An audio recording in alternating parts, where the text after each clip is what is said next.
Hindi class में आप सभी लोगों का स्वागत है।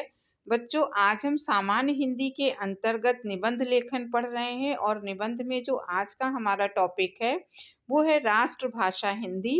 और ये टॉपिक भी इम्पॉर्टेंट है, ये हमारे राष्ट्रभाषा हिंदी के ऊपर है, तो ये परीक्षा में पूछा जाता है। तो आज इस वीडियो में हम राष्ट्रभाषा हिंदी निबंध को ही तैयार करेंगे। तो बच्चों, आप इस वीडियो को आखिरी तक जरूर देखिएगा ताकि आपको ये निबंध अच्छे से समझ में आ जाए। और अगर आप इस तरह के और भी नए-नए वीडियो पाना चाहते हैं तो आप चैनल को सब्सक्राइब ज़रूर कर लीजिएगा। आपके लिए लगातार ऐसे वीडियो बनते रहेंगे और आप तक पहुंचते रहेंगे। तो अब हम इस वीडियो को शुरू करते हैं। राष्ट्रभाषा हिंदी किसी देश की सर्वाधिक प्रचलित एवं मान्यता प्राप्त भाषा राष्ट्रभाषा कहलाती है। हमारी राष्ट्रभाषा हिंदी है। भारत के अनेक प्रांतों में अलग अलग भाषाएं बोली जाती हैं, जैसे बंगाली, उड़िया, कन्नड़, तेलुगु, पंजाबी, मराठी, राजस्थानी, मलयालम, असमिया आदि। इन सब में हिंदी को ही राष्ट्रभाषा का दर्जा मिला है। हिंदी राष्ट्रभाषा के साथ साथ राजभाषा भी है। तो ये हमारा प्रस्तावना था। एक पैराग्राफ में लिखना होता है, जो भी निबंध का टॉपिक होता है उसके बारे में उसका परिचय प्रस्तावना के अंतर्गत दिया जाता है। अब अगली हमारी हेडिंग होगी राजभाषा के रूप में हिंदी। हिंदी को राजभाषा का भी दर्जा दिया गया है। राजभाषा का मतलब है कि सरकारी कामकाज की जो भाषा है वो हिंदी भाषा होगी।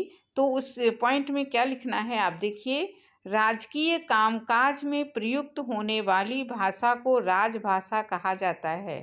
14 सितंबर 1949 को हिंदी को राजभाषा का दर्जा दिया गया था, किंतु विडंबना ये है कि आज़ादी के इतने वर्ष बीतने पर भी हिंदी पूरी तरह से राजकाज की भाषा नहीं बन पाई है।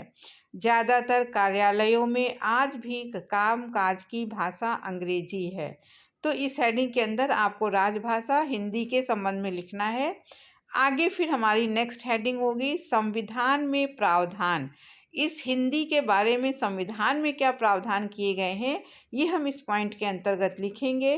राष्ट्रभाषा हिंदी के बारे में संविधान के अनुच्छेद 343 के खंड 1 में कहा गया है कि भारत संघ की राजभाषा हिंदी और लिपि देवनागरी होगी। खंड 2 में ये उपबंध किया गया था कि संविधान के प्रारंभ से 15 वर्ष की अवधि तक अर्थात 26 जनवरी 1965 तक संघ के सभी सरकारी प्रयोजनों के लिए अंग्रेजी का प्रयोग होता रहेगा, जैसा कि पूर्व में होता था, किंतु 15 वर्ष से पूर्व ही दक्षिण के लोगों ने इसका विरोध प्रारंभ कर दिया। हमारी नेक्स्ट हेडिंग होगी भाषावाद की समस्या। आजकल हमारे देश में भाषावाद एक समस्या के रूप में आ गया है। तो इस पैराग्राफ में आपको भाषावाद की समस्या क्या है ये लिखना है। तो भारत में अनेक भाषा बोलने वाले रहते हैं। भारत के संविधान ने ही 22 भाषाओं को मान्यता दी है। हिंदी भारत में सर्वाधिक बोली जाने वाली भाषा है। इसके बाद बांग्ला का नंबर आता है। इसी तरह तमिल, तेलुगु, कन्नड़, मलयालम, मराठी इत्यादि भाषाओं को बोलने वालों की संख्या भी ज़्यादा है। इतनी भाषा होने के कारण आपस में भाषा को लेकर संघर्ष होता रहता है। भाषावाद की लड़ाई का नुकसान हिंदी को उठाना पड़ रहा है। अगली हेडिंग होगी हिंग्लिश का प्रयोग। ये नया शब्द है। हिंग्लिश माने उसमें हिंदी और अंग्रेजी, आजकल की जो भाषा नवयुवक बोलते हैं उसमें हिंदी और अंग्रेजी के मिश्रित शब्द होते हैं, तो उसी को एक नाम दिया गया है हिंग्लिश। तो हिंग्लिश का प्रयोग देखते हैं। आजकल पूरे भारत में हिंदी और अंग्रेजी का मिश्रित रूप भाषा में दिखाई पड़ता है, जिसे हिंग्लिश के नाम से जाना जाता है।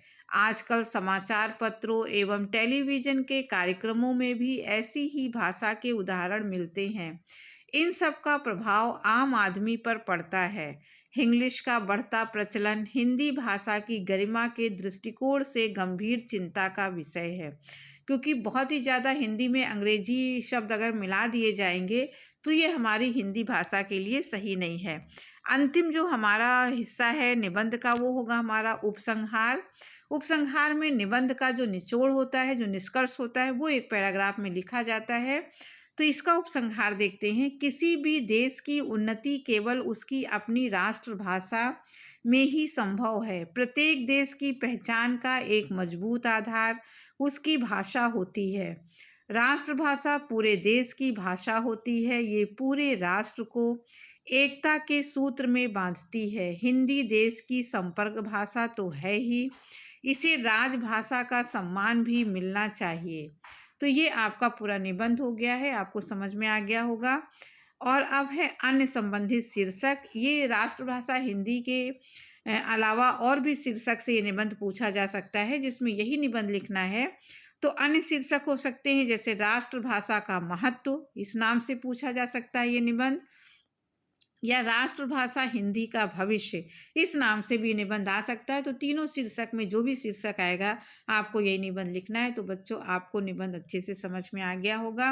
अगर आपको निबंध अच्छा लगा हो तो आप चैनल को सब्सक्राइब जरूर कीजिएगा, लाइक कीजिएगा, अपने दोस्तों को अधिक से अधिक शेयर कीजिएगा। अब इस वीडियो को यहीं समाप्त करती हूँ। अगले वीडियो में फिर किसी टॉपिक के साथ फिर मिलूँगी। तब तक के लिए धन्यवाद।